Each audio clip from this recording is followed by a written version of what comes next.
right in front of your face. We got to stop playing like we don't see what the hell is going on. You'll never see that type of promotion where they talking about let's get all the Arabs, let's get all the Chinese people, different. You'll never see that. They don't need it. They don't need it. Don't get that through your head. They don't need it. Why? They have a nation. They have a foundation. And I told y'all, we as black folks, we don't have a voice. And talking about the little ragged ass dudes they be sending out to speak for us, the ass sharpeners, the justice. No, I'm not talking about that. I'm talking about a nation, a real nation that stand on something. Where we all get behind because we all spending money with each other. We all doing business with each other. Until we get that, we strip politically. We don't have a political stature. We don't have, like, politically, we don't exist, basically. Every other ethnic group does because they have financial foundation, structure, togetherness.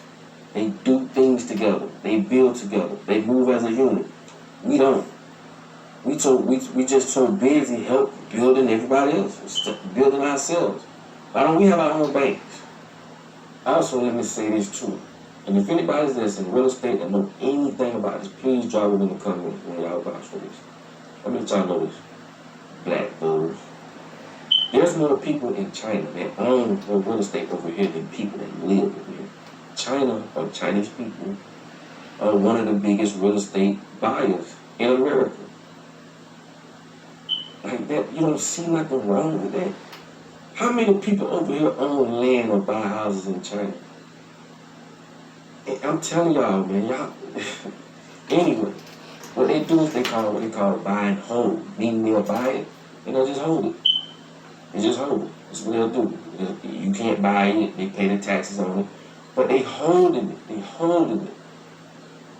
And I'm trying to explain to y'all that we living in a country on land that we don't own nothing. And I know a few people gonna say, well. And that's one thing I keep telling you, when we get our kingdom, things will be different. Right now, we're not in our kingdom. We don't own nothing. If you don't own anything, you're not in your kingdom. The problem is that our people keep buying into their society, their beliefs, instead of our society and what we believe in. The problem is that we don't want to go back to doing things the way the Creator had it to be in the first place. Know that they want to follow the law, statutes, and commandments. Until we handle the root of the problem, everybody sits together. That's in everything. Right?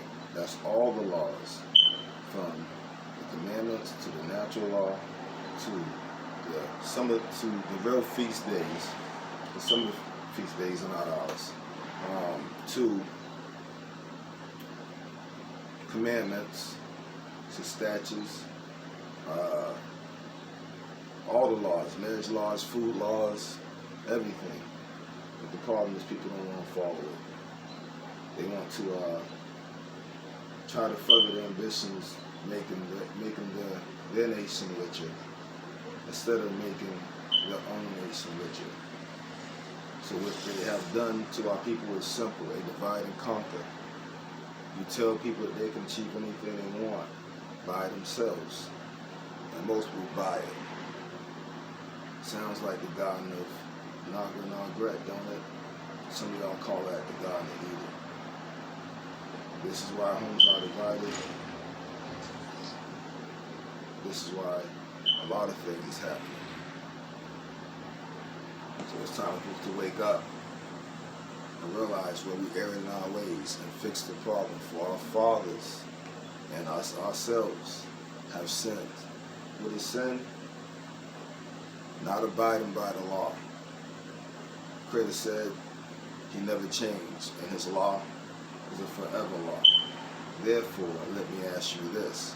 How could anybody complete the law as they tell you in the Bible so that you don't have to do it? When the Creator said His law will never change, because His law is for everybody, meaning everyone has to do the law, or you will not make the kingdom. Your enemy's heaven is your hell. They got their heaven, so where you at? Maybe you should start asking yourself some real serious life questions instead of worrying about what they programmed you to do from birth. Because unfortunately, you're born in a reality that your people did not fashion. You did not become yourself. You become what they want you to become. It's trying to reverse that. Are we not kings and queens? Or do you want to stay peasants and slaves to a system that is worldwide? If you have a social security number, or any number at all,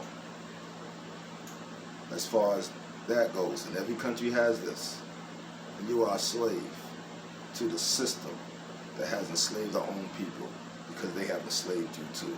All praise to the Creator and nobody else. And that's the first place we need to stop, right there. Peace and love. Not only just to the nation that I'm part of, which is, y'all call us Israelites, we call ourselves the children of the Creator.